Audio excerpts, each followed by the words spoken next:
Hello guys, good morning. कैसे हो आप सभी लोग?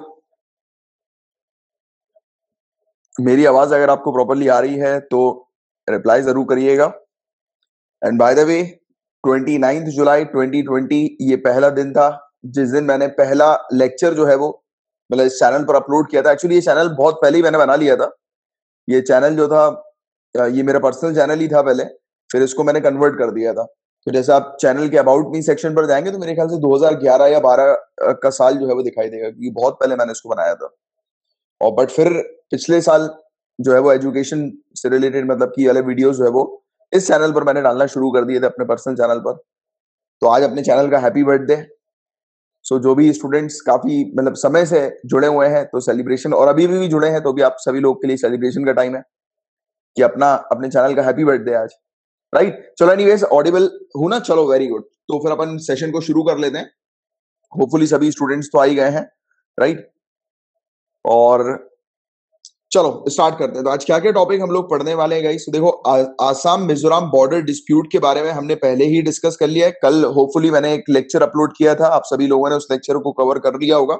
आज के पर्टिकुलर इस पर्टिकुलर स्लाइड में आपको इसके वो मिल जाएंगे, नोट्स वगैरह मिल जाएंगे। राइट, तो आसाम मिजोरम बॉर्डर डिस्प्यूट हम लोग कवर कर चुके हैं, तो इसको हम लोग कवर नहीं करेंगे। हम लोग डायरेक्टली यहाँ से शुरू करेंगे पेपर 2 के टॉपिक से।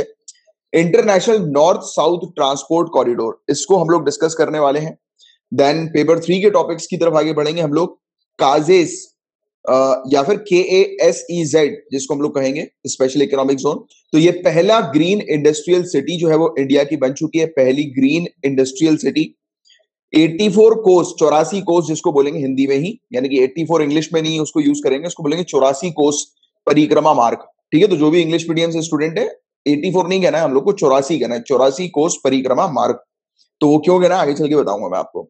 फिर national centre of excellence for animation, visual effects, gaming and comics. Right, तो इससे रिलेटेड हम लोग जो है वो चर्चा करने वाले हैं, इस टॉपिक से रिलेटेड।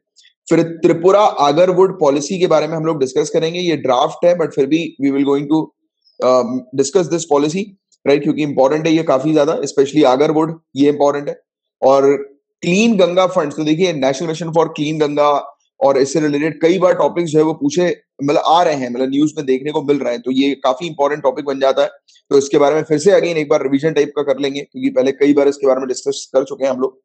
फिर नौका, नौका क्या होता है इसके बारे में हम लोग डिस्कस करने वाले हैं। राइट, फिर नासा ने एक मिस्ट्री जो है वो सॉल्व कर दी है, जुपिटर के एक्स रे ऑरोरा से रिलेटेड, तो उसको हम लोग डिस्कस करेंगे। और प्रधानमंत्री जन विकास कार्यक्रम की हम लोग बात करने वाले हैं।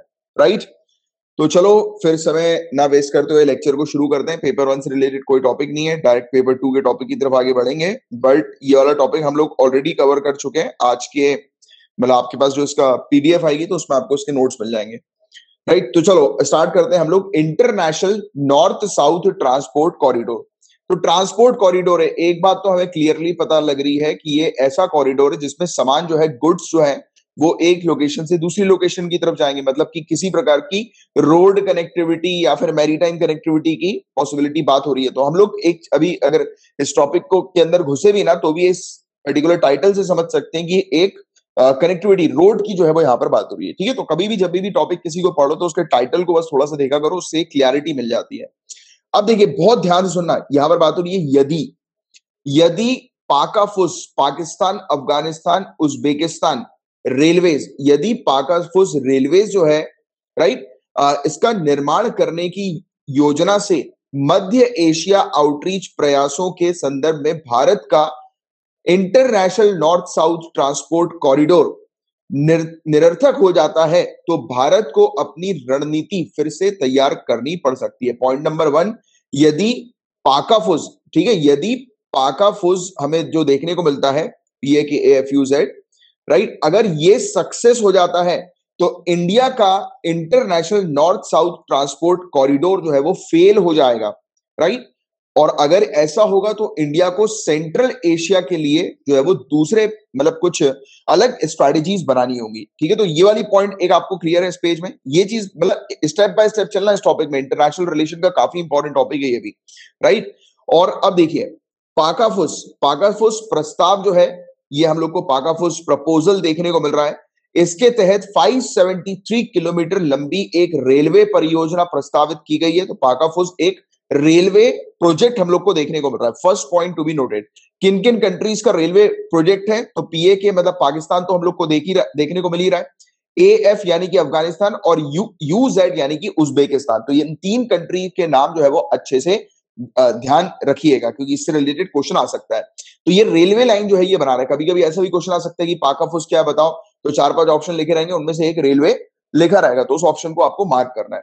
तो फर्स्ट पॉइंट हमने जाना कि ये प्रपोजल है, 573 किलोमीटर की एक रेलवे लाइन जो है वो इन तीन कंट्रीज के बीच में बिछाई जा रही है।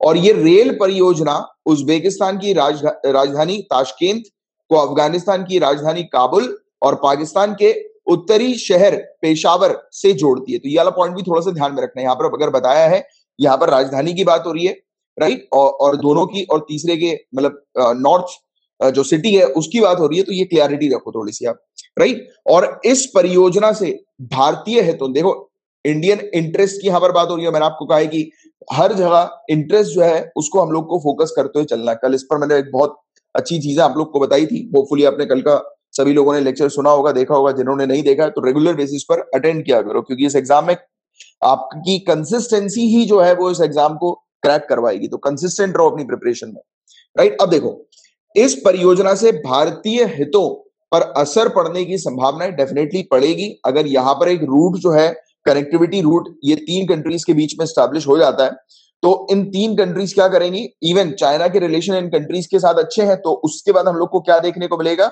कि चाइना अपने बेल्ट एंड रोड इनिशिएटिव को एक्सटेंड कर देगी। तो ये हमारे लिए थोड़ी सी एक प्रकार की इनसिक्योरिटी, और इंडिया का इंटरेस्ट क्या है कि उसे सेंट्रल एशिया का मार्केट चाहिए। और अगर उसे ये कनेक्टिविटी नहीं मिल पाएगी, इंडिया को, हम लोग को अगर कनेक्टिविटी नहीं मिल पाएगी, तो मार्केट नहीं मिल पाएगा। मार्केट नहीं मिल पाएगा तो हम लोग का बिलियन ट्रिलियन डॉलर का नुकसान जो है वो हो सकता है इन फ्यूचर। तो ये हमारा मेनली इंटरेस्ट, हमारा इंटरेस्ट जो है वो कनेक्टिविटी और ट्रेड का हम लोग को देखने को मिल रहा है, राइट। क्योंकि इंडिया का इंटरेस्ट कैसे डैमेज होगा? क्योंकि ये जो योजना है, राइट, ईरान के चाबर बंदरगाह, हम लोगों ने ईरान के अंदर एक चाबर पोर्ट जो है वो बनाया है। आप लोग को शायद इसकी बारे में पता होगा, जिस पोर्ट के माध्यम से हम लोग जो है, जैसे कि पहले हम लोग को नॉर्थ इसकी तरफ, सेंट्रल एशिया की तरफ जाना पड़ता था, नॉर्थ की तरफ अगर हम मूव करेंगे इंडिया से, तो हमें पाकिस्तान से होकर गुजरना पड़ता था, राइट। बट अब हमारे पाकिस्तान के साथ संबंध अच्छे नहीं, तो हम क्या कर रहे हैं, हम ईरान के पास जा रहे हैं, ईरान के पोर्ट में, और ईरान के पोर्ट से अफगानिस्तान होते हुए सेंट्रल एशिया तक जो है वो हमारा वो है, राइट, मतलब डायरेक्शन है, या फिर हमारा टारगेट हम लोग को देखने को मिल रहा है कि ईरान से होते हुए अफगानिस्तान, अफगानिस्तान से होते हुए सेंट्रल एशिया के मार्केट तक हम लोग को पहुंचना है। Understanding the point? तो ये चीज हमें देखने को मिली। तो अब जो हमने जो पूरी मतलब इतना पैसा खर्च किया है यहाँ पर ईरान में, अफगानिस्तान में इंफ्रास्ट्रक्चर बिल्डअप करने के लिए, इतना जो पैसा हम लोगों ने खर्च किया हुआ है, ये फेल हो सकता है, राइट। क्योंकि जब ये कनेक्टिविटी अगर बन जाएगी, पाकाफुस बन जाएगी, तो ये हमारे लिए एज अ कंपटीशन के तौर पर देखने को मिलेगी, राइट। रेलवे लाइन हम लोग को एक तो ये देखने को मिल रही है, राइट। और दूसरी बात इसके अंदर, अच्छा सॉरी, इसके अंदर जो है वो ये इन्वॉल्व है, क्या बोलते हैं, पाकिस्तान इन्वॉल्व है, तो वो हमारे लिए एक प्रकार से बैरियर का जो है वो काम करेगा। तो ये वाली एक चीज है कि इससे इंडिया का इंटरेस्ट जो है वो हो सकता है, राइट, डैमेज हो सकता है। और देखिए, भारत के लिए अब सबसे बड़ी चिंता ये है कि पाकाफुस में अफगानिस्तान के शामिल होने से ये देश अब हिंद महासागर तक पहुंच के लिए INSTC जो हमारा जो वो है टारगेट जो हमारा है, मतलब यही ये वाली चीज, इंटरनेशनल नॉर्थ साउथ ये ट्रांसपोर्ट कॉरिडोर, इस पर निर्भर नहीं रहेगा। मतलब कि ये पूरी कंट्री जो है, मतलब ऊपर साइड नॉर्थ साइड या फिर इवन सेंट्रल एशिया, ये हमारे वाले कॉरिडोर के ऊपर निर्भर नहीं रहेगा, बल्कि ये पाकाफुस पर इसकी निर्भरता जो है वो बढ़ जाएगी, राइट। और देखिए, पाकाफुस जो है ये बताया जा रहा है कि चाइना पाकिस्तान इकोनॉमिक कॉरिडोर की उत्तरी शाखा के रूप में कार्य करेगा। वही चीज जिसका हमें सबसे बड़ा डर है कि चाइना पाकिस्तान इकोनॉमिक कॉरिडोर, जो कि बेल्ट एंड रोड इनिशिएटिव का ही एक हिस्सा है, तो अब इसे NCPEC कहा जा रहा है, मतलब कि नॉर्थ CEPC जो है वो कहा जा रहा है, राइट। क्योंकि उसकी नदन शाखा के तौर पर जो है ये कार्य कर सकता है, ऐसी उम्मीद है, और उसको नाम भी इस प्रकार से दे दिया गया है, राइट, इनफॉर्मल तौर पर अभी। तो ये हमारे लिए सबसे बड़ी जो है वो चिंता वाली बात है। और इसका रिजल्ट क्या होगा, इसका परिणाम क्या होगा कि भारत मध्य एशिया में चीनी प्रभाव को संतुलित करने में कम सक्षम होगा। वही चीज मैंने आपको बताई कि हमारा जो कंपटीशन है वो अभी ट्रेड के मामले में चाइना के साथ हम लोग को देखने को मिल रहा है, तो उस पर हम लोग का इंपैक्ट यहाँ पर होने वाला है, यानी कि हमारे इंटरेस्ट जो है वो डैमेज हो गए इस चीज के चलते, राइट। और भारत को अपनी प्रासंगिक रणनीति का फिर से मूल्यांकन करना होगा, यानी कि फिर से हम लोग को अपनी स्ट्रैटेजीज वगैरह जो है वो बनानी होगी। अब देखिए, बहुत ध्यान से सुनिएगा, इस आर्टिकल में ऑथर ने एक चीज कही है जो मुझे पर्सनली बिल्कुल पसंद नहीं आई है।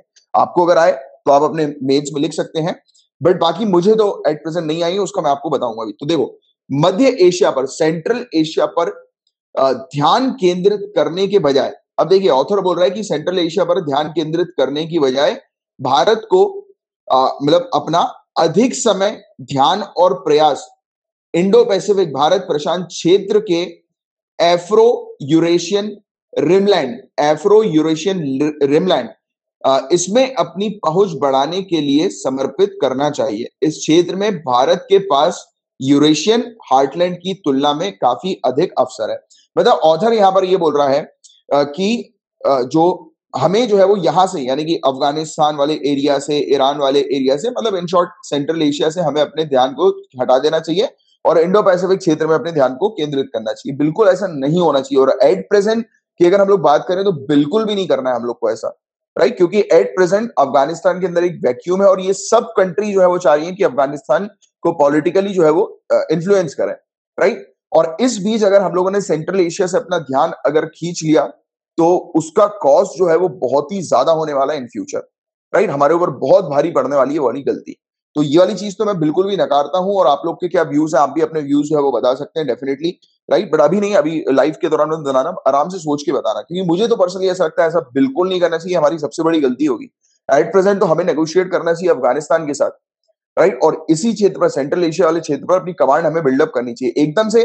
देखो, अगर पूरी तरह से कहीं पर भी लॉस भी अगर दिख रहा है ना, मतलब ऐसा लग रहा है कि अरे यार पूरी तरह से अब तो जंग हार गए, तो भी जो है वो हम लोग को प्रयास कंटिन्यूअस करते रहना चाहिए। जैसे फॉर एग्जांपल कई बार ऐसा होता है, हार्ट ब्रेकिंग मोमेंट होते हैं यार, कि प्रीलिम्स नहीं निकला, राइट? या फिर मेंस नहीं निकला, या काफी सारे लोगों का इंटरव्यू नहीं निकलता, दो दो तीन तीन चार चार पांच पांच बार अटेम्प्ट करने के बाद, राइट? बट हार नहीं माननी चाहिए, अपनी फुल तरीके से मेहनत करो, अपना 100% दो, क्योंकि जब आप वहां से एग्जाम लिखकर जब लौटो, किसी को नहीं पता रिजल्ट क्या होना है, राइट? बट आपको अंदर से पता होना चाहिए यार मैंने मेहनत तो बहुत करी थी यार, कुत्तों समान मैंने मेहनत करी थी। ये चीज माइंड में आनी चाहिए, और जहां ये चीज माइंड में आई, राइट, वहां आप विनर बन जाओगे। आप देखिए, आप वहां विनर बन जाओगे अपने माइंड। और कि वो माइंड में कब आएगी, जब वाकई में आपने मेहनत करी होगी, और जो मेहनत करेगा सक्सेस उसको मिलेगी यार, फॉर श्योर। बस सिलेबस को ध्यान में रखते हुए मेहनत करते चलो, राइट डायरेक्शन में चलते चलो, राइट? एंड नेगोशिएशन, बिल्कुल आप लोग को भी ऐसा लगता है ना कि शायद इस टॉपिक के अंदर negotiation is literally required. Negotiation चाहिए, मतलब चाहिए यार। मतलब अफगानिस्तान के अंदर वैक्यूम क्रिएट हो गया है, वहां पर अगर हम लोग छोड़ देंगे तो फिर बड़ी डिफिकल्टी आ जाती है। आई थिंक किसी और पर्सपेक्टिव से ऐसा बोला होगा इस ऑथर ने, अब जो जिस भी पर्सपेक्टिव से बोला हो, बट मुझे तो इनका ये वाला पर्सपेक्टिव समझ में नहीं आया, मतलब ठीक नहीं लगा। मैं इस चीज को जो है अपोज करता हूँ। देखो सब लोग, जैसे मेरी भी काफी सारी बातें हैं, अगर आपको पसंद नहीं आती आप बोला करो, राइट? हमारी कंट्री के अंदर हम अक्सर बोलते हैं कि देखते हैं कि लोग जो है वो बिलीव करते हैं एग्रेशन के ऊपर, ना कि मतलब सामने वाले के ओपिनियन को समझकर अपने रिप्लाई करने के ऊपर। क्योंकि देखो मेरे काफी सारे ओपिनियन क्वाइट पॉसिबल आपको पसंद नहीं आएंगे, राइट? तो आप उस चीज पर मेंशन कर सकते हो कि सर ये वाली बात जो आपने बोली मुझे ऐसा लगता है कि ऐसा होना चाहिए, राइट? बट क्या होता है, कई बार लोग क्या बोलते हैं, देखो कैसी बात कर दी इसने, कैसी बात कर दी। नहीं, देखो क्या होता है कि आप ब्यूरोक्रेसी की तैयारी कर रहे हो, इस तैयारी में आपको जैसे कि अपना वे भी जो है प्रेजेंट करने का, वो एक अलग टाइप का रखना चाहिए यार। जैसे कि एक जैसे होता है ना कि एक कोई व्यक्ति, इंटेलेक्चुअल व्यक्ति, जब वो अपनी बात रखता है तो वो दूसरों से अलग हटकर उसकी बातें दिखाई देती है, राइट? कि जैसे कि फॉर एग्जांपल आप अपने किसी फ्रेंड के साथ, कलीग के साथ बात कर रहे हो, उसकी बात आपको पसंद नहीं आई, तो आप एकदम से उसको एग्रेसिवली नहीं कहोगे, आप उसको बोलोगे यार देख भाई तूने बोला तो वो सही बोला, बट मुझे ऐसा लगता है शायद ये भी हो सकता है, राइट? तो उससे क्या रहेगा, वो कन्वर्सेशन हेल्दी रहेगी। Understanding the point? Soft power is the need of time. Exactly, बातचीत करना। और हमें इवन, तो मैंने कल के लेक्चर में भी आपको पढ़ाया था वाली बात, कि इवन हमें तालिबान से भी नेगोशिएट करना जरूरी है इस समय, राइट? क्योंकि इस समय बहुत बुरी स्थिति वहां पर हो रही है, और जो दूसरी पावर्स हैं वो अफगानिस्तान के ऊपर पॉलिटिकली इन्फ्लुएंस कर लेंगी, राइट? तो हम लोग को जो कदम उठाने हैं वो बहुत ही सोच समझकर स्ट्रेटेजिकली कदम उठाने हैं। Understanding the point? चलो आगे बढ़ते हैं हम लोग। अब देखिए, इसराइल के द्वारा, पीछे छूटा तो नहीं कुछ? हाँ, इसराइल द्वारा दिसंबर 2019 में भारत के साथ अपनी ये ट्रांस अरेबियन कॉरिडोर टीएसी को इसने साझा किया था। यानी कि इसराइल ने हमें बोला था कि हमारे साथ शेयर करो टीएसी को, ये भी एक कॉरिडोर, इसका ट्रांस अरेबियन कॉरिडोर। और भारत को इस पर फिर से विचार करना चाहिए। मतलब कि ऑथर बोल रहे हैं कि ऑथर मतलब इंडिया को दूसरे डायरेक्शन दिखाने की कोशिश कर रहे हैं, यानी कि ये एडिटर जो है वो दूसरे डायरेक्शन दिखाने की कोशिश कर रहे हैं कि आप जो है वो अफगानिस्तान वाले और सेंट्रल एशिया वाले क्षेत्र को अभी भूल जाओ, दूसरे एरियाज पर अभी टारगेट करो। बिल्कुल ऐसा नहीं होना चाहिए। हमें भूलना कुछ नहीं है, हमें अपनी मतलब ग्रोथ जो है वो हर जगह रखनी है और रिलेशन हर कंट्री के साथ रखना है, क्योंकि it is all about trade, right? क्योंकि ट्रेड के लिए हम ऐसा कर रहे हैं और हमारी आत्मनिर्भर भारत अभियान है जो बहुत ही बड़ा प्रोजेक्ट है। और दूसरा हमारा competitor China belt and road initiative के साथ आ गया। अगर इन सब चीजों को हम लोग अवॉइड करेंगे, किसी भी एक पर्टिकुलर स्पेसिफिक एरिया को इग्नोर करेंगे, तो उसका जो कॉस्ट है वो आगे चल के बहुत ज्यादा बढ़ सकता है, राइट? तो we have to protect our own interest, that is correctly said by Aman ji. Aman ji है ना इसमें? यार दिखता नहीं है। एक मिनट रुकोगे क्या आप? एक मिनट में फोटो खींच लेता हूँ, मैंने टीचमेंट वालों को भेजूंगा मैं कि यार ये दिक्कत है। एक मिनट बस रुको यार, मैं इसकी फोटो खींच लूँ एक।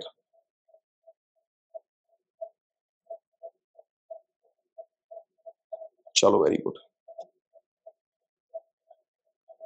चलो सॉरी, एक मिनट आपको इंतजार करना पड़ा क्योंकि यार इसमें दिख नहीं रहा मुझे, थोड़ा सा वो देना पड़ेगा, उनको बताना पड़ेगा, राइट? जो अब देखो, कुछ साल पहले लगभग भुलाए जा चुके भारत जापान के एक संयुक्त एशिया अफ्रीका ग्रोथ कॉरिडोर हम लोग को देखने को मिलता है, भारत और जापान का। तो इसको फिर से पुनर्जीवित करना चाहिए, ऐसा बोला इन्होंने। और भारत पहले से ही हम लोग को ये वाला Vladivostok Chennai maritime corridor, right? तो इसके माध्यम से रशिया के संबंध में तेजी से आगे बढ़ रहा है। तो हम लोग जो है वो 20 मतलब इस कॉरिडोर की घोषणा 2019 में ही करी थी और रशिया के साथ हम लोग एक अच्छा कॉरिडोर जो है वो बिल्डअप कर रहे हैं, सेटअप कर रहे हैं। तो इस पर काम करना चाहिए हमें। तो ये वाली चीज जो है वो एडिटर ने बताई है, ठीक है? तो अब आपको जो है वो यहाँ पर देखो, ये पाका फुस के बारे में थोड़ा सा आइडिया होना चाहिए और हमारे अभी इसके बारे में पढ़ाऊंगा मैं आपको INSTC के बारे में। तो इसके बारे में एक अच्छा आइडिया होना चाहिए और ये वाली स्ट्रैटेजी आपको पता होनी चाहिए कि अभी क्या चल रहा है इस सेंट्रल एशिया में, राइट? तो दिस इज कॉल्ड अवेयरनेस, की ये अवेयरनेस होनी चाहिए आपको कि ये सेंट्रल एशिया में चल क्या रही है चीजें, राइट? तो ये था पूरा ओवरऑल मतलब आर्टिकल जिसके बारे में एक आइडिया होना चाहिए। अब हम INSTC के बारे में बात कर लेते हैं। तो 7,200 किलोमीटर की लंबी मल्टी मल्टी मोड नेटवर्क है ये। शिप की मतलब की मैरीटाइम, रेल की यानी कि रेलवेज, और रोड मतलब कि हाईवे वाला या रोड रूट हम लोग को या एक्सप्रेसवे का रूट हम लोग को देखने को मिल रहा है, यानी कि समुद्री रूट के थ्रू, रोडवेज के थ्रू और रेलवेज के थ्रू, राइट? तीनों ये वाले रूट जो है, तीनों के नेटवर्क जो है वो हम लोग यहाँ पर INSTC में जो है वो तैयार कर रहे हैं, बना रहे हैं, राइट? इसमें कौन सी कंट्री इन्वॉल्व है? तो India, Iran, Afghanistan, Azerbaijan, Russia, central Asia और यूरोप। तो ये सब कंट्रीज जो है वो इसके अंदर इन्वॉल्व हम लोग को देखने को मिल रही है। अब इस कॉरिडोर का महत्व क्या है गाइस? तो चाइना के बेल्ट एंड रोड इनिशिएटिव से काफी पहले की गई थी ये पर्टिकुलर मतलब प्रपोजल इसका काफी पहले या फिर प्लानिंग इसकी काफी पहले जो है वो हो चुकी थी। और INSTC के माध्यम से भारत से ईरान के रास्ते रशिया और यूरोप के लिए भेजे जाने वाले माल की परिवहन लागत और समय, राइट? मतलब कि टाइम और कॉस्ट, राइट, वो बचेगी। मतलब कहा जा रहा है कि अगर आपको रशिया तक सामान भिजवाना है या यूरोप में सामान भिजवाना है, सेंट्रल एशिया में सामान भिजवाना है, तो टाइम जो है वो इस रूट के थ्रू बचेगा और साथ ही साथ कॉस्ट भी जो है वो रिड्यूस होगी, शिपिंग कॉस्ट। और बताया जा रहा है कि यूरेशियन देशों के साथ संपर्कों के लिए वैकल्पिक मार्ग उपलब्ध होगा, यानी कि हमें अगर मतलब यूरोप और एशिया की कंट्री के साथ अगर गुड्स वगैरह जो है वो ट्रांसपोर्ट करना है, राइट, तो उसके लिए ये एक अलग रूट हम लोग को देखने को मिलेगा, right? And this will also synchronise with Ashgabat agreement. तो अशगाबाद एग्रीमेंट के साथ ये सिंक्रोनाइज हुआ है। अशगाबाद एग्रीमेंट एक मल्टी मोडल ट्रांसपोर्ट एग्रीमेंट है जिसे India, Oman, Iran, Turkmenistan, Uzbekistan, Kazakhstan ने जो है वो साइन किया था। इसके तहत एक इंटरनेशनल ट्रांसपोर्ट और ट्रांजिट कॉरिडोर जो है वो बनाया जा रहा है जिससे कि ट्रांसपोर्टेशन में तेजी लाई जा सके, राइट, सेंट्रल एशिया और पर्शियन गल्फ के बीच में। तो ये पॉइंट्स जो है वो आप लोग को अच्छे से क्लियर होने चाहिए। अच्छा, ये एप्लीकेशन लेट नोटिफिकेशन देती है क्या? ये प्रॉब्लम क्या सबके साथ आ रही है? क्योंकि मुझे ऐसा लगता है, मेरे ख्याल से रिकॉर्डिंग का थोड़ी देर बाद होती होगी क्योंकि प्रोसेसिंग होती होगी। आई थिंक लाइव क्लास का तो मेरे ख्याल से एट अ टाइम आपके पास नोटिफिकेशन आ जाता होता होगा। क्योंकि जो भी लाइव है प्लीज एक बार बता दो कि टाइम पर आता है।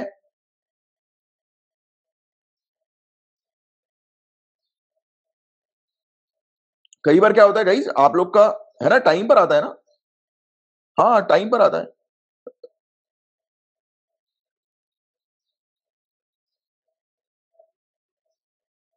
हाँ, टाइम पर आता है ना।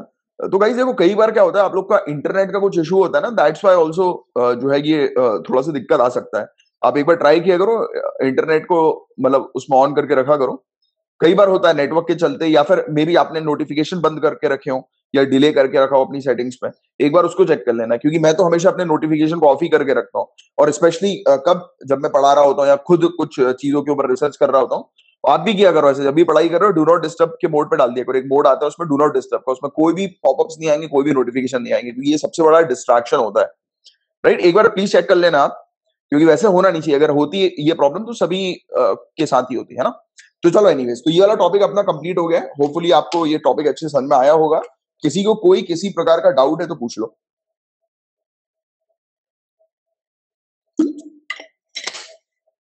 हाँ, नेट इश्यू की वजह से नहीं आता होगा।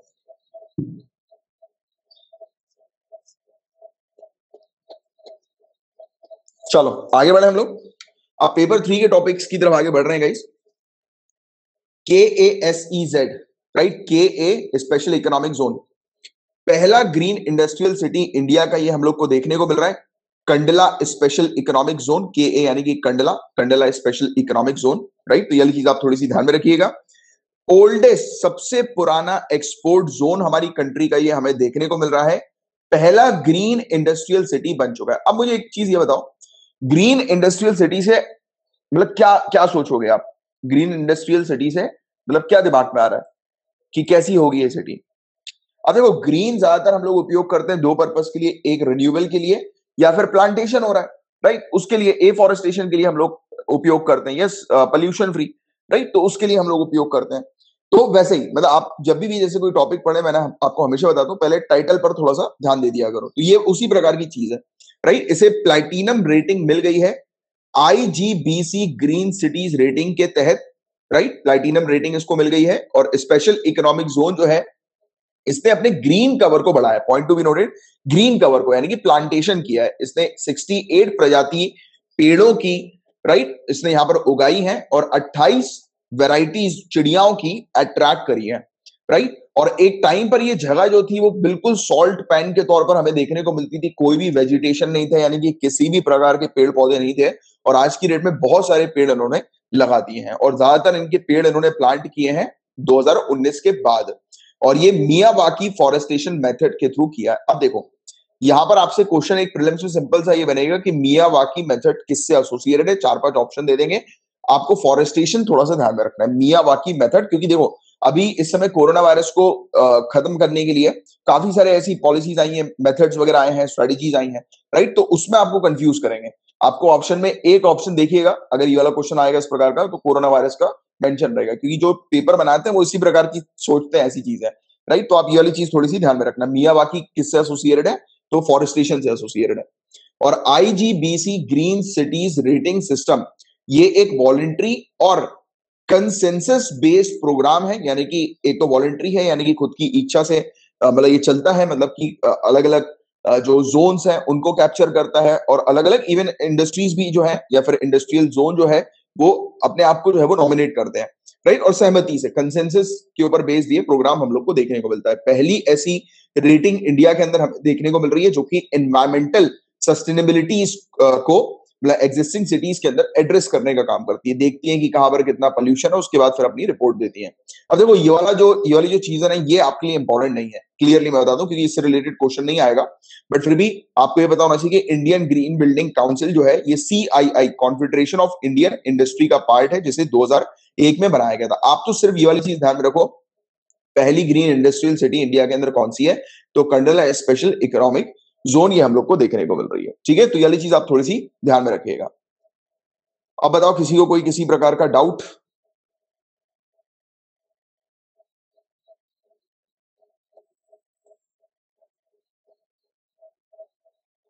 क्लियर है? मैं चाह रहा था एक डाउट पूछो आप,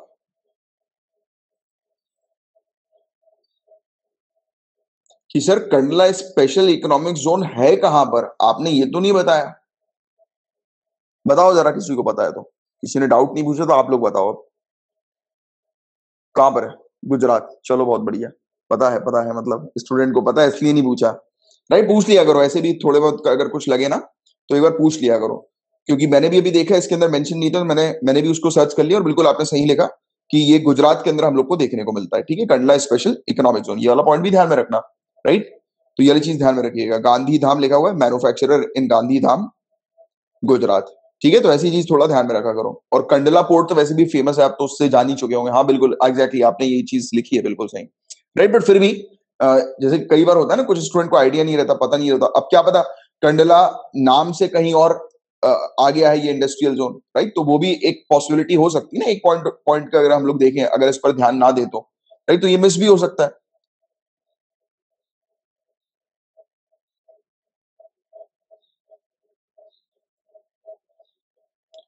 हाँ हाँ, देखिए कई कई बार ऐसे कुछ क्वेश्चंस होते हैं जो टाइम वगैरह लें, तो फिर आप उसमें क्या किया करो, आप कमेंट वगैरह कर दिया करो क्वेश्चन को। राइट, या फिर अपन एक दिन सेशन रख लेंगे, उस पर मैं बता दूंगा, या फिर लेक्चर के एंड में क्वेश्चन पुट ऑन कर दिया करो, इस पर मैं आपको आंसर हुआ तो अलग से जो है वो मेंशन कर दूंगा बाद में। राइट, बट देखो कोशिश ये करना कि सिर्फ जो अपन टॉपिक पढ़ते हैं उन्हीं से रिलेटेड क्वेश्चन जो है वो पूछना। कई बार स्टूडेंट, जैसे कि अब मुझे ही पता है यार कि आप लोग को भी बहुत इच्छा होती है कुछ भी नई चीज जाने, तो उसके बारे में क्वेश्चन पूछ लें। जैसे कल एक स्टूडेंट ने मुझे स्काई जो है ना, मतलब स्काई पर एक हेलो बनता है, मैंने आपको हेलो के टॉपिक के बारे में पढ़ाया हुआ है पहले, याद है आपको? सूरज के आजू बाजू हेलो हम लोग को देखने को मिलता है, गोल सा वो बन जाता है, जो मैंने आपको पहले कई बार जो है वो अपन डिस्कस कर चुके हैं इसके बारे में। तो एक स्टूडेंट पूछ रहे थे कि सर ये बनता कैसे है। अब वो वही चीज यार, क्योंकि ये सब चीजें तो इन्फॉर्मेशन अगर आप नेट पर डालोगे तो अवेलेबल रहेंगी, बट स्टूडेंट की एक्सपेक्टेशन रहती है कि मैं जो है, हाँ हाँ, आपने भेजा था क्या? हाँ हाँ, अमन जी ने भेजा होगा। हाँ, तो आपकी एक्सपेक्टेशन होती है कि मैं उस पर रिप्लाई करूं, बट प्रॉब्लम क्या है कि मेरे पास बहुत सारे टास्क रहते हैं यार शेड्यूल में। तो इसलिए कोशिश किया करो कि जो अपन जो टॉपिक कवर करते हैं ना उनसे रिलेटेड पूछ लिया करो। राइट, मुझे पता है कि बहुत क्यूरियोसिटी होती है आप लोगों को, कि यार मतलब सर जो है वो क्लैरिटी करते हैं, मेरी भी बहुत इच्छा होती है कि मैं सभी को जो है वो बिल्कुल क्लैरिटी के साथ हर चीज जो है वो अटेंशन देकर करूं, बट प्रॉब्लम ये है कि अगर हर चीज पर अटेंशन देने लगूंगा तो यहां पर अपना नुकसान होना शुरू हो जाएगा। राइट, तो इसलिए बस थोड़ा सा मेरा रहता है। ठीक है, तो थोड़ा कोशिश किया करो, एक बार सर्च वगैरह कर लिया करो तो ऑनलाइन मिल ही जाएगा। चलो आगे की चर्चा करें। अब देखो इसको हम लोग को क्या बोलना है, 84। क्या बोलना है? 84। 84। 84 को 84 बोलेंगे हम लोग। अब वो तो हिंदी में बोलते हैं, बट मैं इंग्लिश मीडियम के स्टूडेंट्स को भी बता रहा हूँ, तो 84 कोस परिक्रमा नहीं बोलेंगे, 84 कोस परिक्रमा मार्ग हम लोग बोलेंगे। सुनने में भी अच्छा लग रहा है। और दूसरी बात, इस 84 कोस परिक्रमा मार्ग, ऐसा कुछ आपने कभी ना कभी शायद सुना होगा। राइट, माइथोलॉजी वगैरह में। राइट, तो ये बिल्कुल माइथोलॉजी से ही रिलेटेड है, तो उसके बारे में हम लोग चर्चा करेंगे। तो सेंट्रल गवर्नमेंट ने डिसाइड किया है कि ये डिक्लेयर कर रहे हैं 84 कोस परिक्रमा मार्ग को। राइट, और ये अयोध्या के पास हम लोग को देखने को मिल रहा है, एक नेशनल हाईवे के तौर पर ये बनाया जा रहा है। राइट, 84 कोस परिक्रमा मार्ग। राइट, और सभी के सभी 3 परिक्रमा हम लोग को अयोध्या में देखने को मिलते हैं। कौन से? अब ये थोड़ा ध्यान में रखना, क्वेश्चन आएगा कि अयोध्या में बताइए कि अभी कुछ परिक्रमा की बात हुई थी, कौन सी परिक्रमा है? तो 5 कोस, 14 कोस और 84 कोस। 5 कोस जो है वो 15 किलोमीटर के आसपास का एरिया है, 14 कोस 42 किलोमीटर के आसपास का एरिया, 42 किलोमीटर, और 84 कोस यानी कि 275 किलोमीटर के आसपास का एरियाज है। तो ये सब जो ये आपको दिखाई दे रहे हैं ना पूरे रूट, ये भगवान राम से जो है वो कनेक्टेड है, भगवान राम से लिंक्ड है। राइट, तो ये वाली चीज आप थोड़ी सी ध्यान में रखिएगा। और देखिए वाल्मीकि रामायण के बाल कांड में, point to be noted, Valmiki Ramayana के बाल कांड में उल्लिखित प्रसंग के अनुसार कि अयोध्या को पहले कौशल देश, तो याद रखिएगा अयोध्या को पहले किस नाम से जाना जाता था? तो कौशल देश के नाम से जाना जाता था। राइट, और शुरू में ये 48 कोस में फैला था और बाद में इसे 84 कोस तक बढ़ा दिया गया। मतलब कि ये इस एरिया की बात हो रही है। ठीक है, अयोध्या एरिया की बात हो रही है। तो अब क्वेश्चन आए कि ये 84 कोस एग्जैक्टली है क्या? तो हमें वाल्मीकि रामायण के थ्रू बाल कांड में जो है वो पता लगा है कि 84 कोस मतलब कि वो एरिया जहां पर अयोध्या थी, जितने एरिया पर अयोध्या का एक्सपेंशन था, फैली हुई थी। तो ये क्लैरिटी रखो, यहां से उठाकर क्वेश्चन आपसे पूछेंगे। 84 कोस परिक्रमा इस कौशल देश, मतलब कि अयोध्या, अयोध्या का पुराना नाम है, ये भी याद रखना, ऐसे क्वेश्चन इसमें आ जाते हैं हिस्ट्री में। राइट, तो कौशल देश के चारों ओर की सीमा है ये 84 कोस, जो राम राज्य से जुड़े सभी महत्वपूर्ण स्थानों से होकर गुजरती है। हिंदू मान्यता के अनुसार 84 कोस परिक्रमा किसी व्यक्ति को 84 लाख योनियों, मतलब जीवन को पूरा करने के दायित्व से मुक्त कर देती है। मतलब कि ये जो लाइफ साइकिल है ना बर्थ और डेथ की, जो ये साइकिल हम लोग को देखने को मिलती है ह्यूमन की, तो बोलते हैं कि उससे मुक्त कर देती है, मतलब कि इंसान जो है वो मतलब एक स्पिरिट बन जाता है, मतलब ऊपर कहते हैं कि उसमें स्वर्ग में जो है या फिर नर्क में उसके कर्म के अकॉर्डिंग तो परमानेंट हो जाता है, फिर वो वापस इसमें साइकिल में नहीं आता। अब वो जो भी है, अब उसके बारे में हम लोग चर्चा नहीं करेंगे, बट ये इससे रिलेटेड ये हम लोग को कुछ चीजें देखने को मिलती है, वो भी एक आपको आइडिया होना चाहिए, राइट? जैसे कि आप आर्ट एंड कल्चर में कुछ आंसर वगैरह मेंशन कर रहे हो, राइट? अभी अयोध्या मंदिर की जो हम लोग को अभी न्यूज देखने को मिली थी पास्ट में, राइट? तो इससे रिलेटेड ये सब फैक्ट थोड़े से ध्यान में रखो, ऐसे फैक्ट्स अगर पूछ लिए जाए तो you should able to answer even in mains also, आप ये सब चीजें उपयोग कर सकें। और हिंदुओं का मानना है कि अयोध्या की परिक्रमा की शुरुआत लगभग 1 लाख साल पहले भगवान राम के युग त्रेता युग, राइट? त्रेता युग भगवान राम का युग है, तो इससे हुई थी। तो ये वाली चीज यहाँ पर बताई जाती है, इसके बारे में एक आपको अच्छा आइडिया होना चाहिए। हाँ, मोक्ष मिल जाता है, एग्जैक्टली आपने जो कहा बिल्कुल सही कहा, मोक्ष मिल जाता है, राइट? चलो आगे की चर्चा कर रहे हैं हम लोग। अब national centre of excellence for animation, visual effects, gaming and comics, बहुत ही बढ़िया चीज ये हुई है कि इंडिया के अंदर इस चीज को भी अब जो है वो अच्छी तरीके से जो है वो प्रेफरेंस दिया जा रहा है। तो नेशनल सेंटर ऑफ एक्सीलेंस जो है वो तैयार किया जा रहा है, यूनियन गवर्नमेंट ने डिसाइड किया है कि ये सेटअप कर रहे हैं एनिमेशन के लिए, विजुअल इफेक्ट्स, गेमिंग और कॉमिक्स के लिए, कि वर्ल्ड क्लास टैलेंट पूल जो है वो क्रिएट किया जा सके इंडिया के अंदर, क्योंकि है ना आज की डेट में गेमिंग कितना ज्यादा जो है वो बढ़ता जा रहा है, राइट? गेमिंग की फील्ड हुई, विजुअल इफेक्ट्स की फील्ड हुई, क्योंकि आने वाला फ्यूचर यही है, राइट? तो इस पर गवर्नमेंट ने जो है वो डिसाइड कर लिया है कि इस पर अब ये काम करेंगे और टैलेंट पूल जो है वो इंडिया को बनाएंगे, और ये आईआईटी बॉम्बे के कोलैबोरेशन के साथ जो है वो किया सेटअप किया जा रहा है, ठीक है? तो ये क्लैरिटी बस थोड़ी सी आप रखो। अब देखो, अब त्रिपुरा की हम लोग अगर वुड पॉलिसी के बारे में चर्चा करने वाले हैं।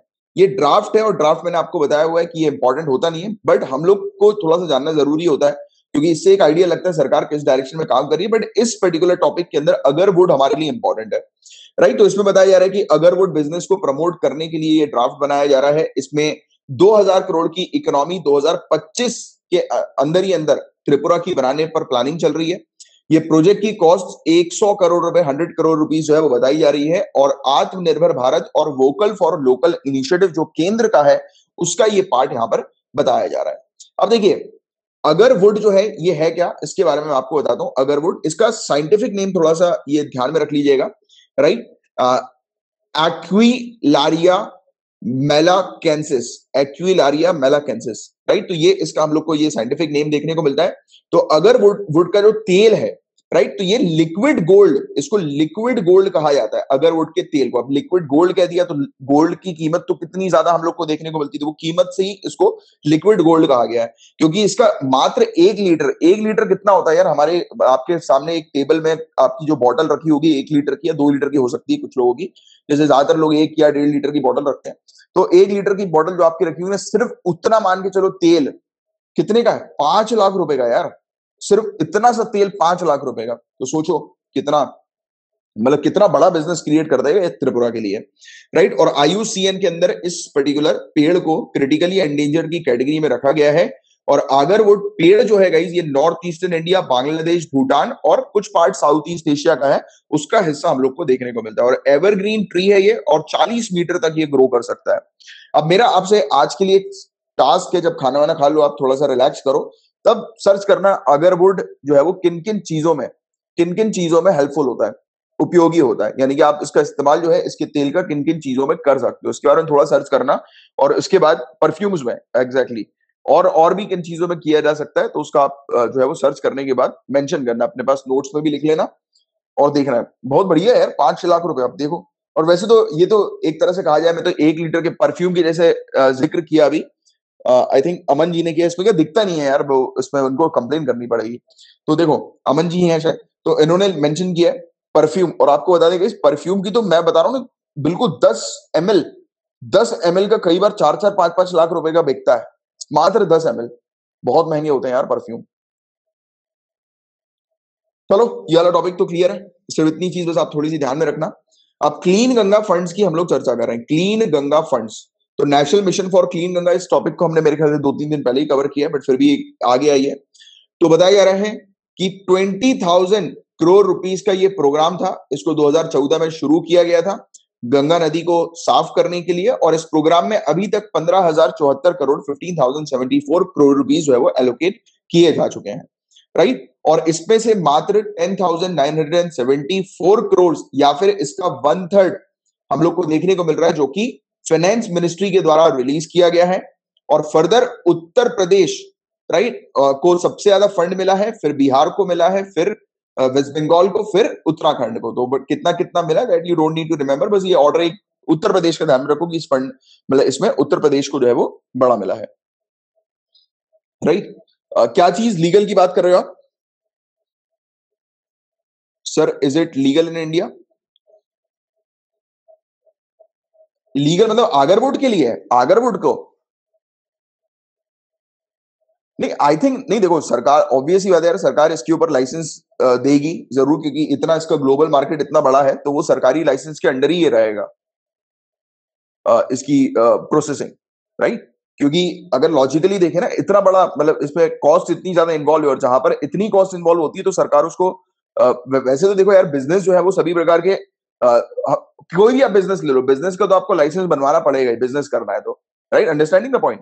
बिजनेस करने के लिए लाइसेंस तो बनवाना पड़ेगा ही, तो हम लोग हमेशा इस चीज को लीगल में ही रखेंगे। आईयूसीएन लिस्ट में तो नहीं होगा, नहीं, क्रिटिकली एंडेंजर्ड की बात करिए ना यहाँ पर, क्रिटिकली एंडेंजर्ड कैटेगरी के अंडर ये हम लोग को देखने को मिलता है, आईयूसीएन ने लिस्ट किया हुआ है इस चीज को, राइट। तो नहीं देखो, सीन क्या है कि ये सरकार डिसाइड करेगी, सरकार बताएगी कि किसको जो है वो लाइसेंस प्रोवाइड कराना है और कौन जो है वो इसका प्रोडक्शन करेगा, क्योंकि ये सरकार का प्रोजेक्ट हम लोग को ड्राफ्ट प्रोजेक्ट देखने को मिल रहा है ना, वो भी इतना कॉस्टली, और उसमें बताया जा रहा है कि कितने 2000 करोड़ रुपीस, देखिए 2000 करोड़ रुपीस ये 2025 तक जो है वो जनरेट करने पर प्लानिंग कर रहे हैं, तो इसका मतलब स्ट्रेटेजी के थ्रू ये पूरी चीज पॉसिबल हो पाएगी, राइट। और ये अभी ड्राफ्ट है, अब मैंने आपको बताया कि ड्राफ्ट में ये बस आइडिया देते हैं, ये फाइनल जब होता है तब हमें पता लगता है कि किस डायरेक्शन में सरकार काम मतलब क्या एग्जैक्टली काम होने वाला है। बट ड्राफ्ट से मैंने आपको बताया ना कि ड्राफ्ट में से उतनी चीज समझनी है हम लोग को कि सरकार किस डायरेक्शन में जा रही है, राइट। उसको इन डेप्थ में हम लोग सिर्फ अभी अनुमान लगा सकते हैं, और जो अनुमान वाली जो चीजें होती है वो एग्जाम में आपसे नहीं पूछी जाती, राइट। तो ये भी क्लैरिटी रखो, और इसलिए मैंने आपको बोला था कि इस टॉपिक के अंदर हमारे लिए जो काम की चीज है वो है अगरवुड, राइट। तो उसके बारे में बस हम लोग को समझना है, जैसे अगर आ जाए कि अगरवुड कहाँ कहाँ पर ये हम लोग को देखने को मिलता है, तो मैंने आपको लोकेशन बताई, जैसे नॉर्थ ईस्ट इंडिया हमारा, वहां पर हम लोग को देखने को मिल जाता है, इसकी कॉस्ट भी इंटरनेशनल मार्केट में कितनी है, तो उसके बारे में हमने बात कर ली, थोड़ा सा एक आइडिया होना चाहिए बस, ठीक है। चलो वापस आ जाते हैं अपने इस टॉपिक पर।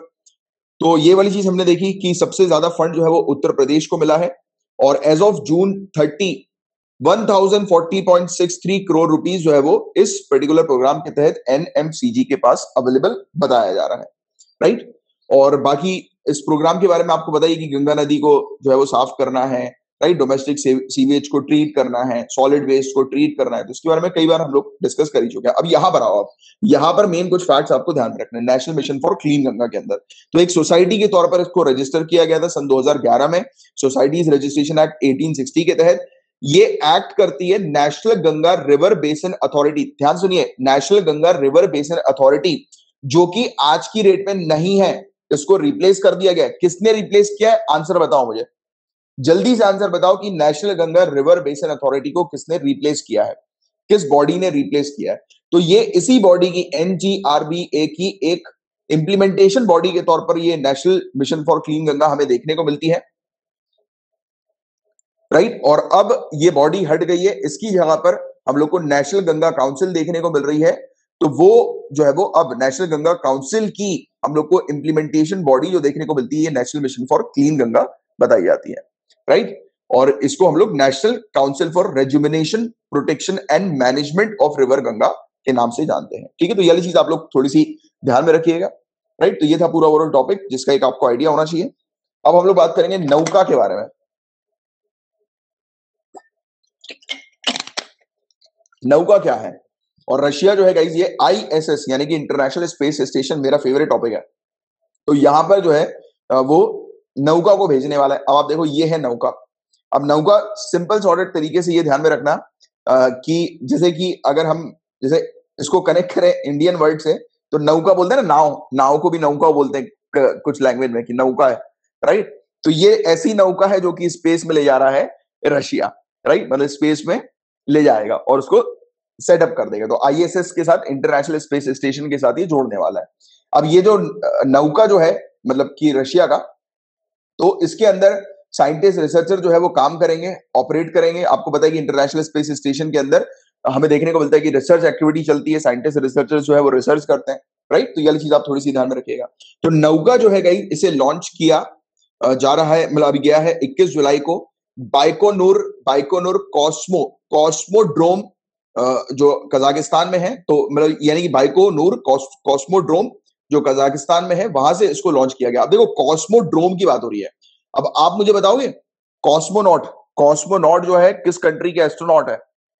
जैसे एस्ट्रोनॉट हम लोग यूएसए के लिए यूज करते हैं, इंडिया के लिए हम लोग व्योमनॉट शब्द का उपयोग करते हैं कि जो स्पेस ट्रैवलर होते हैं जो स्पेस में जाते हैं इंडिया की जमीन से। रशियन, तो देखो ये वही चीज यहाँ पर बताई जा रही है कि रशिया का कजाकिस्तान के अंदर एक हम लोग को बेस देखने को मिलता है, वहां से इसने जो है ये नौका को जो है वो लॉन्च किया है, राइट। रिसर्च लैब से नौका को जो है वो लॉन्च करवाया है, राइट। और इसमें एक प्रोटॉन रॉकेट का उपयोग किया था, उससे लॉन्च किया था, और ये जाकर 29 जुलाई को मतलब आज की डेट में ये जाकर इंटरनेशनल स्पेस स्टेशन पर इंटीग्रेट हो जाएगा, यानी कि उससे अटैच हो जाएगा। ठीक है, ये वाला जो चीज आपको दिखाई दे रही है ये इंटरनेशनल स्पेस स्टेशन से जाकर अटैच हो जाएगी, फिक्स हो जाएगी। ठीक है, आप ये मान के चलो कि ये एक ट्रॉली है और जो कि ऊपर जाकर इंटरनेशनल स्पेस स्टेशन से अटैच होने वाली है, राइट। और इसी के अंदर साइंटिस्ट रिसर्चर काम करेंगे और इवन ये गेट के तौर पर भी काम करेगा, अभी बताऊंगा मैं उसके बारे में आपको। अब देखो नौका क्या है, इसका रशिया के अंदर मीनिंग है साइंस, बट हम लोग इसको इंडियन वर्ड से कनेक्ट करेंगे याद रखने के लिए कि नौका मतलब कि एक नाव है जो कि स्पेस में जा रही है, राइट, और रशिया भेज रहा है इसको, राइट। और बिगेस्ट स्पेस लेबोरेटरी रशिया की ये बताई जा रही है जो कि अभी तक यानी कि टिल डेट तक लॉन्च हुई है। Biggest space laboratory, space laboratory labs के अंदर क्या करते हैं साइंटिस्ट रिसर्चर रिसर्च करते हैं, राइट। तो वैसे ही स्पेस के अंदर भी है, इंटरनेशनल स्पेस स्टेशन एक प्रकार की लैब ही है जहां पर रिसर्च वगैरह होती है। और कई बार दूसरे मिशन पर जब जाना होता है साइंटिस्ट रिसर्चर्स को तो वो यहाँ पर आकर रुकते हैं, थोड़े समय तक अपनी रिसर्च करते हैं, फिर दूसरे मिशन पर जाते हैं, राइट। तो ये वाली चीज हम लोग को देखने को मिलती है और ये रिप्लेस कर रही है PIRS को, जो कि एक रशियन मॉड्यूल हम लोग को देखने को मिलता है ISS का, राइट। और इसका उपयोग एक डॉकिंग पोर्ट के तौर पर किया जाता है। पोर्ट यानी कि बंदरगाह, अब डॉकिंग यानी कि आपने सुना होगा कि शिप डॉक हम लोग को यहाँ पर देखने को मिल रहा है, राइट, यानी कि जहां पर आकर शिप खड़ी होती है, राइट। तो ये स्पेस शिप की यहाँ पर बात हो रही है, या फिर स्पेस क्राफ्ट की बोलेंगे, स्पेस शिप बोलना ठीक नहीं रहेगा, नहीं तो उसको आप एलियन के साथ कनेक्ट कर लोगे। तो जैसे कि स्पेस क्राफ्ट हम लोग को देखने को मिलते हैं काफी सारे, राइट। तो उसके लिए डॉकिंग पोर्ट का काम करेगा, यानी कि वही चीज तो मैंने आपको बताई कि अगर जिन भी स्पेस क्राफ्ट को कहीं और जो है दूसरे मिशन के लिए कहीं जाना है तो वो यहाँ पर रुककर फिर दूसरे मिशन के लिए जो है वो जा सकते हैं, राइट। तो स्पेस क्राफ्ट के लिए ये हम लोग को डॉकिंग पोर्ट के तौर पर देखने को मिलेगा। इवन कॉस्मोनॉट्स के लिए, मतलब कि रशियन एस्ट्रोनॉट्स के लिए ये डोर के तौर पर काम करेगा अगर उन्हें निकलकर स्पेस वॉक करनी है तो। यानी कि जो भी लोग कॉस्मोनॉट्स हैं अगर वो स्पेस वॉक करना चाहते हैं, बाहर स्पेस के एनवायरमेंट में जाना चाहते हैं, या फिर कई बार इंटरनेशनल स्पेस स्टेशन में कुछ खराबी हो जाती है तो वो बाहर निकलकर इसको रिपेयर करते हैं, राइट। तो उसके लिए ये गेट के तौर पर भी काम करने वाला है, राइट। तो ये वाली चीज पे आप थोड़ी सी ध्यान में रखिएगा। और नौका जो है गाइस ये कंट्री का main research facility space station पर बनने वाली है और ये 42 फीट लंबी है और इसका वेट 20 टन हम लोग को देखने को मिलता है। ऑक्सीजन जनरेटर, स्पेयर बेड, एक और टॉयलेट और रोबोटिक कार्गो क्रेन, तो इन सबको यूरोपियन स्पेस एजेंसी के द्वारा बनाया गया है और ये एक और चीज जो है वो इसके अंदर शामिल हो गई है, राइट। तो ये वाली चीज है जिसके बारे में आप लोग को थोड़ी सी ध्यान में रखना है। और इंटरनेशनल स्पेस स्टेशन पर नौका जो है गाइस ये अटैच किया गया है और ये एक क्रिटिकल हम लोग को ज़वेज़दा मॉड्यूल देखने को मिल रहा है, राइट। तो ये ज़वेज़दा मॉड्यूल के साथ जो है वो अटैच हुआ है और ये बताया जा रहा है कि स्पेस स्टेशन का लाइफ सपोर्ट सिस्टम के तौर पर हम लोग को ये देखने को मिलता है, राइट। और functional centre Russian orbital segment का ये बताया जा रहा है और ये ISS का पार्ट है, मतलब रशिया की तरफ से। तो बस ये एक सिंपल सी चीज आपको ध्यान में रखनी है कि नौका क्या है, ये रशिया ने इसको भेजा है और इंटरनेशनल स्पेस स्टेशन पर अटैच हो रहा है और रशिया की है रिसर्च लैब और अभी तक की सबसे बड़ी रिसर्च लैब हम लोग को देखने को मिल रही है। सिर्फ ये 3-4 पॉइंट ध्यान में रखो, उससे ज्यादा आपसे पूछा नहीं जाएगा। और कभी टाइम मिले तो वो वाला वीडियो देखना, मैं हमेशा जब इंटरनेशनल स्पेस स्टेशन पर आता हूँ तो आप सभी लोग को याद होगा, बोलता हूँ कि यूट्यूब पर वो एक वीडियो है जिस पर आपको आइडिया मिलेगा, पता लगेगा कि स्पेस स्टेशन पर रिसर्चर कैसे काम करते हैं। इवन उनके पानी पीने का स्टाइल तो मुझे बहुत बढ़िया लगा था कि पानी कैसे पीते हैं। वो पानी जैसे ही छोड़ते हैं, अब वहां पर तो ग्रेविटी नहीं है तो वो पानी का बबल जो है वो ऊपर आ जाता है हवा में और उसको खा जाते हैं वो लोग, बड़ा मजा आता है और रियल वीडियो है वो। अब देखिए इंटरनेशनल स्पेस स्टेशन क्या है गाइस, तो एक स्पेस स्टेशन है, बहुत बड़ा एक स्पेसक्राफ्ट आप कह सकते हो इसको। लो अर्थ ऑर्बिट पर ये हम लोग को देखने को मिलता है। 1998 से ये लो अर्थ ऑर्बिट में है और अभी कुछ समय पहले न्यूज आई थी, अब और कह रहे हैं कि इसको जो है वो पूरी तरह से बंद कर दिया जाएगा। अब और अभी रशिया ने अपना एक पार्ट भेजा है तो आई डोंट थिंक कि उसको बंद करने पर अब कुछ प्लानिंग चल रही है, क्योंकि अभी मेंशन किया था अभी कुछ समय पहले, मेरे ख्याल से डेढ़ एक साल पहले की एक न्यूज थी कि अनाउंस किया जा रहा था कि अब इंटरनेशनल स्पेस स्टेशन को जो है वो बंद कर दिया जाएगा।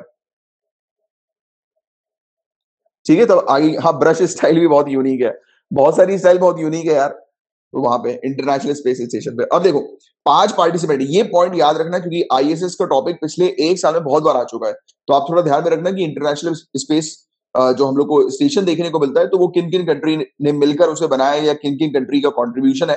तो नासा, राइट, यूएसए, ये आप ध्यान में रखना। रॉस्कोमॉस जो कि रशिया का है, और जापान का जाक्सा, और यूरोप का ईएसए यूरोपियन स्पेस एजेंसी, और कनाडा का सीएसए, राइट। तो ये चीज आप लोग को थोड़ी सी ध्यान रखनी है कि यूएसए, रशिया, जापान, कनाडा और यूरोप, ये 5 कंट्रीज का ये हम लोग को देखने को मिलता है इंटरनेशनल स्पेस स्टेशन, राइट। अब आगे की बात करते हैं। आईएसएस धरती के चक्कर लगाता है, लगभग 93 मिनट्स में धरती का एक चक्कर जो है ये लगाने की क्षमता रखता है, और पूरे दिन में 5 बार जो है ये इस प्रकार के रिवोल्यूशन करता है, राइट। तो ये वाली चीज आप थोड़ी सी ध्यान में रखिएगा। और साथ ही साथ आईएसएस जो है एक माइक्रो ग्रेविटी और स्पेस एनवायरमेंट रिसर्च लेबोरेटरी के तौर पर काम करता है, मतलब कि साइंटिस्ट रिसर्चर वेरियस चीजों की उनको रिसर्च करनी होती है तो वो यहाँ पर जाकर इंटरनेशनल स्पेस स्टेशन पर जाकर रिसर्च कर सकते हैं। बट अब देखिए आज की डेट में जैसे कि वर्जिन का हम लोग को यूनिटी 22 देखने को मिल चुका है, और इसके अलावा और भी काफी सारे, जैसे कि इलॉन मस्क भी इस पर प्रोजेक्ट पर काम कर रहा है। अभी हमने अमेजोन का भी एक प्रोजेक्ट जो है वो अभी कुछ समय पहले देखा था, डिस्कस किया था, right. Blue origin, if I am not wrong, blue origin company का ये प्रोजेक्ट हम लोग को देखने को मिला था। तो इसमें क्या कर रहे हैं ये लोग, ये स्पेस में स्पेस ट्रैवलिंग के लिए है। ये याद आ रहा है आपको इस प्रोजेक्ट की हम लोग ने बात करी थी कि एक एयरक्राफ्ट जो है वो बिल्कुल स्पेस तक पहुंचेगा, और जो भी लोग हैं जो स्पेस का एक्सपीरियंस करना चाहते हैं, स्पेस में किस प्रकार की एक्टिविटी होती है, तो उनको एक्सपीरियंस प्रोवाइड कराएगा। तो स्पेस टूरिज्म के तौर पर ये प्रोजेक्ट्स आए थे। तो इंटरनेशनल स्पेस स्टेशन पर जाना बहुत कॉस्टली होता है। अगर जैसे छोटी मोटी रिसर्च करनी है माइक्रोग्रेविटी की, तो आपको ये भी आइडिया होना चाहिए कि इस प्रकार की भी चीजें अब शुरू कर दी गई हैं कि जिससे कि पैसा जो है वो कम लगेगा, राइट। और माइक्रोग्रेविटी से रिलेटेड रिसर्च हो सकती है, क्योंकि आपको ऑल्टरनेटिव भी पता होनी चाहिए। जैसे फॉर एग्जाम्पल आपको आपके मेंस के क्वेश्चन में एक्सपेक्टेशन हो सामने वालों की कि आप जो है वो ये वाले पॉइंट को भी मेंशन करें, बट आप अगर सिर्फ आईएसएस को मेंशन करके छोड़ देते हैं, राइट, रिसर्च के मामले में कि स्पेस रिसर्च करने के लिए आईएसएस जो है वो हमें देखने को मिलती है। इवन चाइना का खुद का स्पेस स्टेशन उसने एस्टैब्लिश किया है जिस पर वो काम कर ही रहा है, राइट। तो ऐसी चीज आप मेंशन करोगे, राइट, नॉर्मल तौर पर, बट आपको नई टेक्नोलॉजी के साथ भी इसको कनेक्ट करना है, जो कि आज की डेट में हम लोग को देखने को मिल रही है। वर्जिन स्पेस फ्लाइट, बिल्कुल सही बोला आपने, राइट। ठीक है, तो ये वाला पॉइंट मेरा थोड़ा सा ध्यान रखना। और काफी सारे साइंटिफिक एक्सपेरिमेंट्स जो astronomical biology, astronomy, metrology, physics और दूसरी फील्ड के होते हैं, तो वो यहाँ पर इंटरनेशनल स्पेस स्टेशन पर कंडक्ट किए जाते हैं। अब उसका ऑल्टरनेटिव हमारे पास है, और चीपर ऑल्टरनेटिव है, ठीक है, ह्यूमंस के पास। तो ये वाली चीज आप थोड़ी सी ध्यान में रखिएगा, ठीक है, इस प्रकार की चीज है। और इंटरनेशनल स्पेस स्टेशन गाइस 9वां स्पेस स्टेशन है, point to be noted, 9th space station है जहां पर जो क्रू है वो रहते हैं। और इसके अलावा Salyut Almaz Mir station Soviet Union के द्वारा भेजा गया था, और यूनाइटेड स्टेट्स ने भी स्काईलैब जो है वो पहले भेज चुका है, और अभी चाइना भी इस पर काम कर ही रही है अपना खुद का स्पेस स्टेशन बनाने के ऊपर, राइट। तो उसका भी आप लोग को एक आइडिया होना चाहिए, जिसके बारे में हम लोग कवर कर चुके हैं ऑलरेडी। क्लियर है यहां तक बातें? किसी को कोई डाउट है तो पूछ लो फटाक से।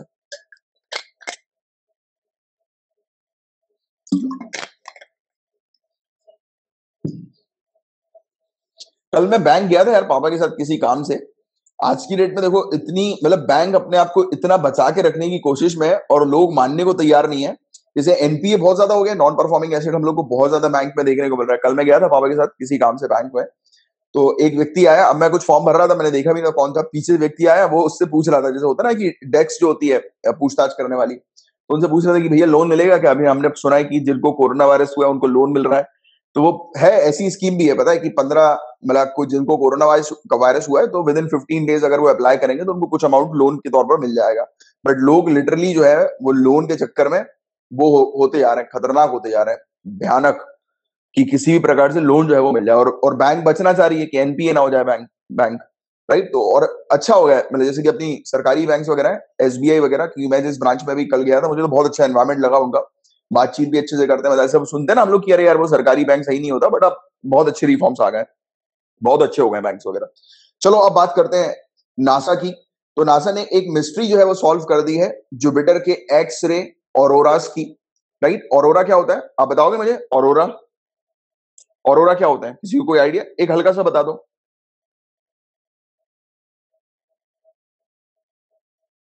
यार आई बिलीव कि पब्लिक बैंक्स के पास ही ज्यादा एनपीए होगा।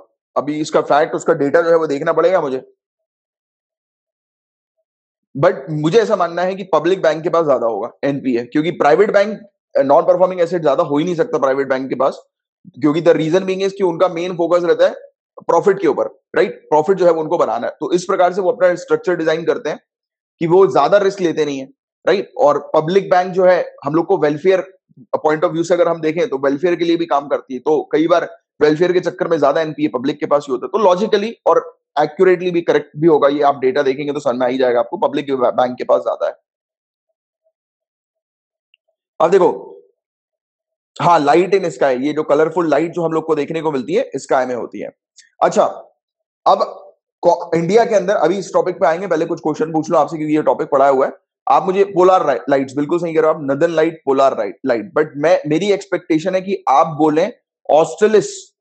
ऑस्ट्रेलिस, ऑस्ट्रेलिस इसका नाम है ना, बोरेलिस और ऑस्ट्रेलिस इसका नाम है, तो मैं ये चाह रहा था कि आप ये नाम बोले।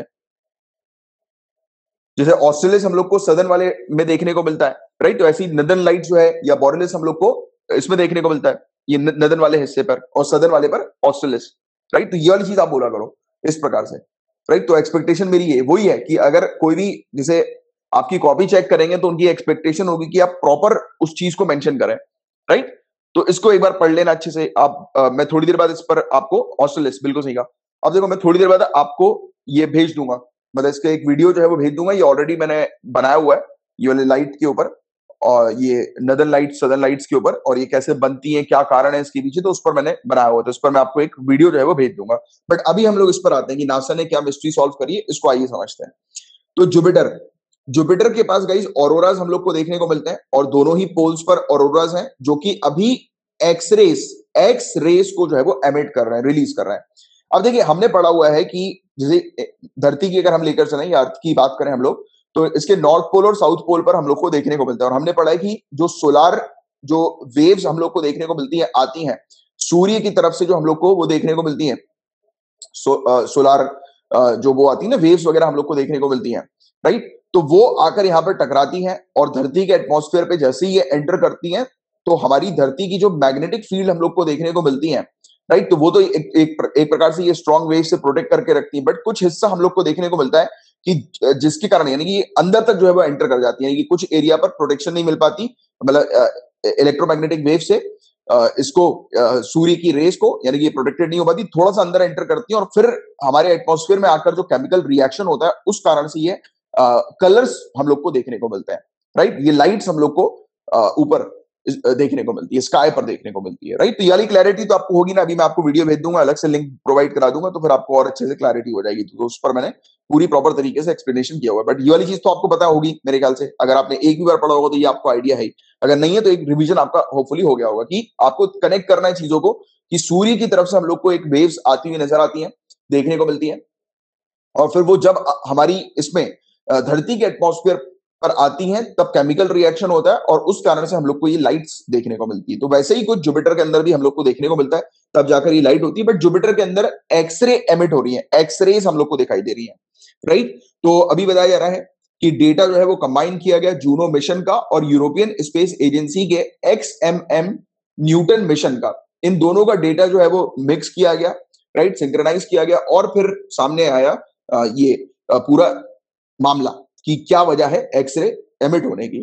तो रीजन क्या है इस फिनोमेना के पीछे? तो ऑरोरास जो हम लोग को देखने को मिलते हैं, ये आयंस, आयंस वही जो पार्टिकल्स हम लोग को देखने को मिलते हैं सूर्य की तरफ से आते हैं, तो ये क्रैश होते हैं और जुपिटर के एटमॉस्फेयर में, और ये जो आयंस हम लोग को देखने को मिलते हैं गाइस, तो ये इलेक्ट्रोमैग्नेटिक वेव्स जो जुपिटर की मैग्नेटिक फील्ड की हम लोग को देखने को मिलती है, तो उसको क्रॉस करके जो है वो प्लैनेट के एटमॉस्फेयर में एंटर करते हैं, सेम फिनोमेना जो कि धरती के केस में हम लोग को देखने को मिलता है। और जब ये एंटर करते हैं, तब उस समय हम लोग को देखने को मिलता है कि ये वो बन जाती है, लाइट्स वगैरह हम लोग को देखने को मिलती है, राइट? और हालांकि अभी भी जैसे इस आर्टिकल के अंदर एक्सरे इन्होंने जो एमिट किया है, मतलब कि इसमें एक्सरे हम लोग को क्यों दिखाई दे रही है, तो उसके बारे में इन्होंने प्रॉपर जानकारी जो है वो नहीं दी है, बट इसके पीछे का फिनोमेना सेम वैसे ही बताया जो कि हम लोग को धरती का देखने को मिलता है, बिल्कुल सेम एज अर्थ, राइट? अब देखो, जूनो के बारे में थोड़ी सी चर्चा कर लेते हैं कि जूनो जो है गाइस, ये लॉन्च किया गया था जूनो मिशन 2011 में।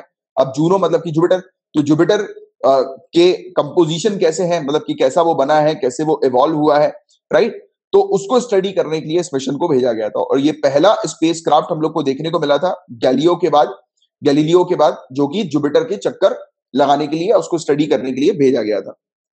और XMM न्यूटन मिशन जो है, इसे हम लोग high throughput x-ray spectroscopy mission और एक्सरे मल्टी मिरर मिशन जो है वो इसे कहते हैं। तो ये एक्सरे स्पेस ऑब्जर्वेटरी है, जिसे यूरोपियन स्पेस एजेंसी के द्वारा 1999 में लॉन्च किया गया था, और ये यूरोपियन स्पेस एजेंसी के हॉरिजन 2000 प्रोग्राम का एक पार्ट हम लोग को देखने को मिलता है। और स्पेस क्राफ्ट जो है गाइस, ये इन्वेस्टिगेट करता है इंटरस्टेलर एक्सरे सोर्सेज को, यानी कि जितने भी ऑब्जेक्ट्स हम लोग को देखने को मिलते हैं स्पेस के अंदर, तो उनकी पिक्चर कैप्चर करता है एक्सरे के माध्यम से, और इवन ऑप्टिकल यानी कि विजिबल और अल्ट्रावायलेट वेवलेंथ के माध्यम से उनकी इमेजेस जो है वो कैप्चर करने पर काम करता है, राइट। तो ये मिशन, तो ये वाली बात आप लोग को थोड़ी सी पता होनी चाहिए, इसका एक आइडिया होना चाहिए आपको इसके बारे में। हालांकि आर्टिकल मुझे ये थोड़ा सा इनकम्प्लीट लग रहा है कि प्रॉपर तरीके से जो है वो एक्सरे के बारे में इन्होंने प्रॉपर जानकारी नहीं दी, बट इतना बता दिया कि एक्सरे क्यों निकलता है उसको जो है वो कर दिया, मतलब मिस्ट्री को जो है वो इन्होंने रिजॉल्व कर दिया एक्सरे निकलने की। बट देखो मेन तौर पर आप लोग को, अच्छा हाँ, एक चीज मैं आप लोग को बताना चाहूंगा, आज ही लिख लो आप कहीं पर एक टास्क, आप इसी से रिलेटेड एक दिमाग में क्वेश्चन आया, एक टास्क जो है वो आप करना कि वेवलेंथ हम लोग को देखने को मिलती है ना, वेवलेंथ, जैसे कि एक्सरे की क्या वेवलेंथ है, राइट, माइक्रोवेव की क्या वेवलेंथ है, क्योंकि एमपीपीएससी का भी रीसेंट पास में एग्जाम हुआ था, तो मैंने क्वेश्चन पेपर देखा, तो उसमें माइक्रोवेव की वेवलेंथ जो है वो पूछी गई थी। तो आपको वेवलेंथ इस प्रकार से पता होनी चाहिए, ठीक है, एक्सरे की क्या वेवलेंथ है, माइक्रोवेव्स की क्या वेवलेंथ है, राइट, अल्ट्रावायलेट किस वेवलेंथ पर हम लोग को देखने को मिलती है। तो ये लिख लो अभी के अभी आप, और इसका आंसर मुझे नीचे कमेंट बॉक्स पर लिखकर बताना। अच्छा एक मिनट रुकना यार, ये वो हो गया है, इसकी बैटरी डिस्चार्ज हो गई है।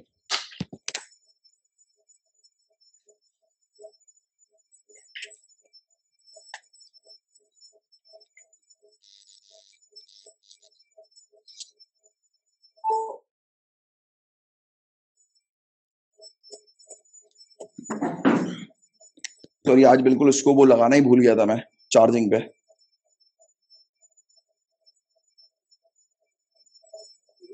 पूछी गई थी, हाँ पूछा था मेरे ख्याल से, माइक्रोवेव का ही पूछा था या एक्सरे का पूछा था, आई थिंक माइक्रोवेव का पूछा था जहां तक मुझे याद आ रहा है। बट आप सभी के ये वेवलेंथ जो है वो थोड़ा सा अभी के भी लिख दो, याद रख लेना, ठीक है। चलो अब आगे की चर्चा करते हैं हम लोग। प्रधानमंत्री प्रधानमंत्री जन विकास कार्यक्रम की यहां पर बात हो रही है। अब जन विकास कार्यक्रम है, यानी कि जो लोग हैं, मासेस है, पब्लिक जो है, उनके डेवलपमेंट के लिए ये कार्यक्रम हम लोग को देखने को मिल रहा है।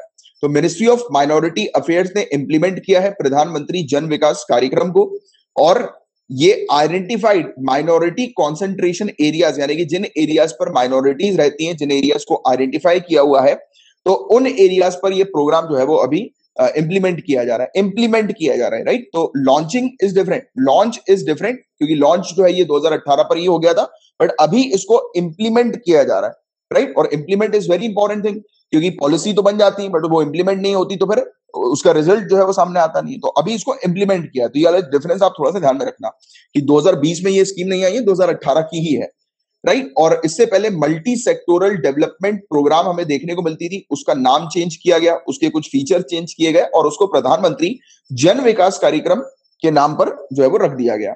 और better socio economic infrastructure, right, facilities provide करानी है माइनॉरिटी कम्युनिटीज को, तो इस उद्देश्य से ये प्रोग्राम जो है वो लाया गया। इसमें स्पेशल फोकस ये रखा गया कि 80% जो रिसोर्सेज इस प्रोग्राम के अंदर, इस कार्यक्रम के अंदर हम लोग को देखने को मिलते हैं, मतलब कि जैसे कि अगर पैसा लगाया गया इस कार्यक्रम के अंदर, तो खर्च किया जाएगा ज्यादातर एजुकेशन में, हेल्थ में, स्किल डेवलपमेंट में, और 33 से 40% के रिसोर्सेज ऐसे होने चाहिए जो कि एलोकेट किए जाने चाहिए वुमेन सेंट्रिक प्रोजेक्ट्स के ऊपर, कि जहां पर महिला जो है वो इन्वॉल्व रहे, राइट। तो इस पर मेनली यहां पर फोकस किया गया है। और इसके बेनिफिशियरी हम लोग को कौन कौन देखने को मिलते हैं गाइस, तो जो भी कम्युनिटी नोटिफाइड हम लोग को देखने को मिलती है माइनॉरिटी कम्युनिटी के तौर पर, national commission for minority act 1992 के सेक्शन 2 क्लॉज सी के तहत, राइट, तो उनको जो है वो यहां पर शामिल किया गया है इस पर्टिकुलर कार्यक्रम के अंडर, राइट, माइनॉरिटी कम्युनिटीज को। और अभी एट प्रेजेंट हमारे पास 6 माइनॉरिटी कम्युनिटीज हैं, इनके नाम याद रख लेना। ये सिटीजनशिप अमेंडमेंट एक्ट जो 2019 का है उसके लिए भी आपको ये माइनॉरिटी कम्युनिटी के नाम पता होने चाहिए, राइट। ये कौन कौन है? मुस्लिम्स, यहाँ पर हमारे इंडिया में वैसे तो सिटीजनशिप अमेंडमेंट एक्ट में मुस्लिम को जो है वो शामिल नहीं किया गया, वहां पर भी 6 माइनॉरिटी कम्युनिटी हम लोग को देखने को मिलती है, मुस्लिम की जगह वो हिंदू हो गया है।